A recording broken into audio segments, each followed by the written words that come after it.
Sejam todos bem-vindos novamente, continuando a terceira e última parte do nosso curso, examinando a jurisdição constitucional das liberdades. Depois de termos examinado na aula anterior a reclamação constitucional austríaca, vamos examinar o instituto que talvez seja na Europa o mais notório, o mais importante desses institutos que nós estamos estudando, que é a chamada reclamação constitucional alemã. É um instituto bastante interessante, semelhante em muitos aspectos a institutos já examinados, mas diferente também em relação a alguns aspectos, a razão pela qual ele merece ser analisado com com o devido cuidado, não é? Então, a tradução aqui é a mesma, nós precisamos nos aprofundar novamente nisso. Reclamação ou queixa constitucional, né? Verfassungsbeschwerde. Esse é o nome em alemão, essa é a tradução mais adequada.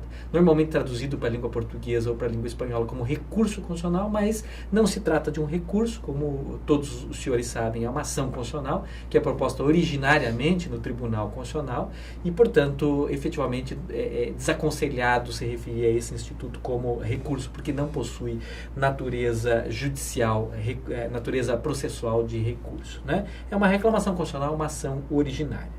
Os senhores também sabem que não equivale ao Instituto Homônimo do Direito Brasileiro. A nossa reclamação constitucional é um instituto que tem outro escopo, né? Proteger a autoridade das decisões judiciais ou a competência de determinados tribunais, principalmente tribunais superiores. Aqui é outra ideia, né?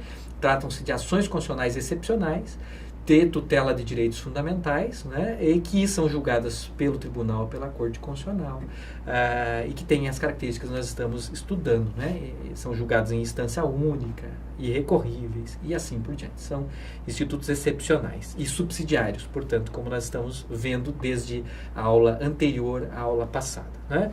Esse instituto tem uma história interessante, né, ele nasce no direito constitucional estadual alemão, a República Federal da Alemanha é, como o próprio nome diz, um Estado federal, como nós sabemos, e, portanto, cada um dos estados, cada um dos Länder possui suas próprias constituições e possui institutos peculiares muitas vezes, e é o caso aqui.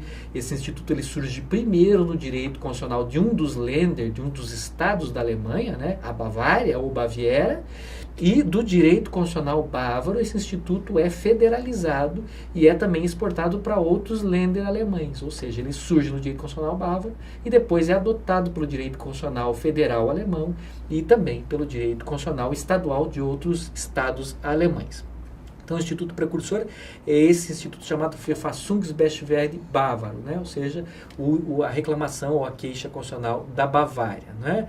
É um instituto precursor, isso é até um paralelo interessante com o amparo que nós vamos estudar na nossa última aula, né? O amparo também é uma criação de direito constitucional estadual que depois vai ser federalizada, né? Vai ser adotado pelo direito constitucional federal, mas aí no México. Aqui nós estamos no direito constitucional alemão. Então, nós vamos dar uma breve passada pelo direito constitucional da Bavária, né, para entender um pouquinho como é que é essa reclamação constitucional nesse estado alemão, para depois entender quais são as características e qual é o regime jurídico da reclamação constitucional alemã federal. Novamente aqui existem alguns precedentes que são registrados ao longo do século XIX, mas esses precedentes são acometidos por sérias limitações, porque são principalmente institutos de proteção política de direitos que se revelam ineficazes. Então, nós não vamos também poder abrir isso, mas saibam que há alguns institutos no século XIX que podem ser considerados como os precursores desse instituto antes do seu surgimento na Constituição do Estado da Bavária, né? O direito bávaro, ele prevê 3 institutos complementares, cuja compreensão é importante para que a gente entenda quais são as características da reclamação constitucional. São esses 3 nomes em alemão que se encontram nesse slide. Verfassungsbeschwerde, a reclamação constitucional, não é? Richterklage é algo que nós podemos traduzir como queixa judicial ou ação judicial. Klage significa às vezes queixa, às vezes ação. Então é algo diferente, né? Uma reclamação do juiz ou uma queixa do juiz. Nós veremos que isso é um modo do juiz instaurar o controle de constitucionalidade. É essencialmente o mesmo instituto que nós examinamos ao estudarmos o direito constitucional austríaco, o controle de normas do direito constitucional austríaco e no direito constitucional alemão. o que nós chamamos de decisão de reenvio, aqui é essencialmente a mesma coisa. Richter-Klage significa a capacidade do juiz poder provocar a jurisdição constitucional, provocar a Corte Constitucional ou provocar o Tribunal Constitucional para que ele aprecie a constitucionalidade ou inconstitucionalidade de uma lei a ser aplicada num caso concreto. Então, é um instituto que, apesar do nome diferente, é um instituto que nos é familiar. E depois a chamada popular klage, né? Queixa popular. É uma ação popular de inconstitucionalidade. Um instituto bem peculiar do direito bávaro, um instituto que na Alemanha não registra paralelos, né? Nem no direito federal, nem no direito de outros Länder, né? De outros estados alemães. Aqui é uma peculiaridade bávara. Registra paralelos talvez em outros sistemas constitucionais. O direito constitucional colombiano, o direito constitucional boliviano, o direito constitucional de outros países da América Latina possuem, em alguns casos, ações populares de controle abstrato de constitucionalidade, que podem ser parecidas aqui, podem ser instituições análogas à popular klage, mas efetivamente essa ação é uma ação peculiar no sistema constitucional alemão ao direito, restrita ao direito bávaro. Esses três institutos eles precisam ser entendidos complementarmente. Nós só conseguimos entender exatamente qual é a característica da reclamação constitucional bávara se entendemos que ela está inserida num conjunto institucional que também conta com o Richter-Klage, que também conta com o popular klage, ou seja, com a reclamação judicial e com a ação ou reclamação popular. Essencialmente, qual é o escopo do instituto denominado Reclamação Constitucional da Bavária? Essencialmente é a tutela de direitos fundamentais de pessoas residentes no estado da Bavária, violados por atos de autoridades locais ou de autoridades bávaras, né? Essencialmente é isso. Mas esses atos são apenas os atos de cunho judicial ou os atos de cunho administrativo. Não podem ser objeto do controle de constitucionalidade exercido por meio da reclamação constitucional bávara atos legislativos, né? Esses atos não são suscetíveis de controle por meio da Verfassungsbeschwerde bávara, ou seja, da reclamação constitucional bávara. Isso pode parecer uma limitação importante, né? Se nós comparamos isso, por exemplo, com o recurso de direito público suíço, que abrange também atos legislativos, ou mesmo com a reclamação constitucional alemã, que também abrange atos legislativos. Mas isso se explica pela existência da popular klage. A popular klage, no direito bávaro, como nós já mencionamos, é uma espécie de ação popular de constitucionalidade. Então, ela habilita qualquer eleitor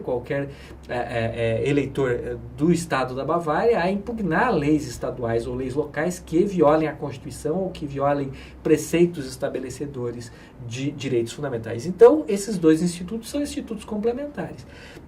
Em virtude da existência da popular klage, dessa ação popular de inconstitucionalidade, não há necessidade de manejo da reclamação constitucional contra atos legislativos. Então, a reclamação constitucional bávara abrange apenas atos do Poder Executivo ou atos judiciais, e os atos legislativos são impugnados por um mecanismo processual específico próprio, que é exatamente a reclamação popular ou ação popular de inconstitucionalidade, popular klage. E o Richter-Klage é um mecanismo para proporcionar controle incidental de constitucionalidade feito nos casos concretos pendentes perante qualquer órgão jurisdicional, né, conciliando esse controle concreto com o caráter de controle concentrado que é típico do direito constitucional alemão e que também está presente no direito estadual bávaro. Lá também existe um tribunal constitucional estadual que exerce o monopólio da jurisdição constitucional em nível estadual. Então, efetivamente, aqui se dá o mesmo que nós vimos em nível federal. Como no nível federal nenhum órgão do Poder Judiciário ordinário, da jurisdição ordinária, está habilitado a realizar por si só o controle de constitucionalidade das leis, ele precisa, quando há uma arguição de inconstitucionalidade que lhe parece plausível, proferir uma decisão de reenvio, sobrestando o feito e remetendo a questão constitucional para o Tribunal Constitucional, para que esse Tribunal Constitucional profira sua decisão e devolva o processo para que seja ultimado o julgamento. Aqui é exatamente a mesma coisa. Richter-Klage é a capacidade do juiz ordinário proferir uma decisão de reenvio, sobrestar o feito, remeter esse processo em que existe uma questão prejudicial de inconstitucionalidade para o Tribunal Constitucional Estadual da Bavária, para que ele julgue, exercendo esse monopólio da jurisdição constitucional, julgue essa questão constitucional e devolva a questão para que o tribunal que proferiu a decisão de reenvio possa realizar finalizar o julgamento com relação às outras questões de direito e de fato. Então, como nós podemos perceber, são 3 institutos complementares. Verfassung Bestwerde, uma ação que visa proteger direitos fundamentais lesados por atos administrativos ou por atos judiciais. Richterklage, um instituto que visa permitir que haja um controle incidental de constitucionalidade, né, remetendo questões de constitucionalidade para o Tribunal Constitucional Estadual, que monopoliza essa jurisdição constitucional, e Popularklage, uma ação popular de inconstitucionalidade que visa exatamente promover a declaração de constitucionalidade de leis que violem direitos fundamentais. Basicamente, esse é o conjunto de instituições que faz com que a reclamação constitucional bávara seja compreensível. Rapidamente, nós examinaremos algumas das suas características gerais.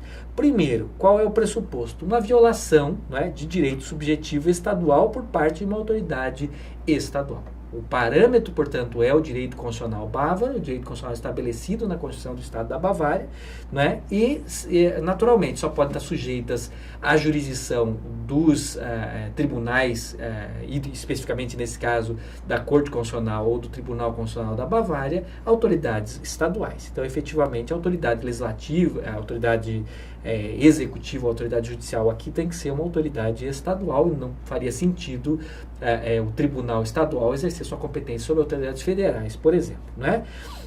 Desde 1946, quando a Bavária teve a sua nova Constituição, né, apenas direitos fundamentais servem de parâmetro. Antes disso, outros direitos subjetivos serviam de parâmetro. Nas origens do Instituto, ele tutelava direitos fundamentais e outros direitos subjetivos. Depois de 46, apenas os direitos fundamentais estabelecidos pela Constituição da Bavária. A legislativa, como já dita, de qualquer residente na Bavária. Isso se refere a pessoas naturais ou pessoas jurídicas, com a ressalva que as pessoas jurídicas, apenas no que diz respeito àqueles direitos que sejam compatíveis com a sua natureza, não é? É algo que é de fácil compreensão, não é? A legitimidade passiva, ela se refere efetivamente aqui às autoridades administrativas e às autoridades judiciais. O slide contém um pequeno erro, eu peço para que vocês desconsiderem, está escrito autoridades legislativas e judiciais, mas como nós sabemos, aqui não se trata de possibilidade de impetração de reclamação constitucional contra ato legislativo. Para isso nós temos Popularklage, ação popular de inconstitucionalidade. Aqui são autoridades administrativas e autoridades judiciais que podem ser objeto desse controle. E a competência é do Tribunal Constitucional ou da Corte Constitucional Estadual. Isso desde 1946, como dito, a data da nova Constituição do Estado da Bavária. Anteriormente era a competência de uma Suprema Corte que existia como órgão de cúpula do Poder Judiciário bávaro, né? Depois de 1946, com a nova Constituição, se cria uma Corte Constitucional Estadual e, portanto, a partir daí a competência passa a ser dessa Corte Constitucional Estadual. Algumas características gerais ainda, né? Subsidiariedade, o mesmo que nós dissemos com relação ao recurso ou à reclamação de direito público suíça e a reclamação constitucional austríaca serve aqui. Esses institutos são excepcionais, eles são capazes de provocar a Corte Constitucional, o órgão que exerce a jurisdição constitucional, como nós já vimos nesses sistemas que adotam o modelo de separação, o modelo de concentração da jurisdição constitucional em um único órgão, ele é absolutamente excepcional. Então é preciso ter esgotado todos os recursos ordinários para que seja cabível a reclamação bávara. É um recurso extraordinário, como ensina, por exemplo, o professor Leonardo Martins. Né? Além disso, existe um prazo também para que esses atos não fiquem perpetuamente sujeitos à reclamação constitucional. Aqui, nesse caso, o prazo de 2 meses a partir da ciência do ato por parte do prejudicado, do titular de direitos fundamentais. Esse instituto se caracteriza por um traço que é comum a vários institutos da jurisdição constitucional das liberdades, que é exatamente a gratuidade. Normalmente não se cobram custas, emolumentos para o exercício desses remédios constitucionais, dessas garantias constitucionais, exatamente em função da importância de que se revestem por serem instrumentos de proteção de direitos fundamentais. A forma exigida aqui é a forma escrita. Normalmente nesses institutos não há um alto grau de formalidade, mas pelo menos a forma escrita nos moldes de uma petição, com uma fundamentação mínima das questões de fato de direito necessárias para o julgamento da reclamação são exigidas, né? A defesa é facultativa. Esses institutos eles não observam um procedimento estritamente acusatório.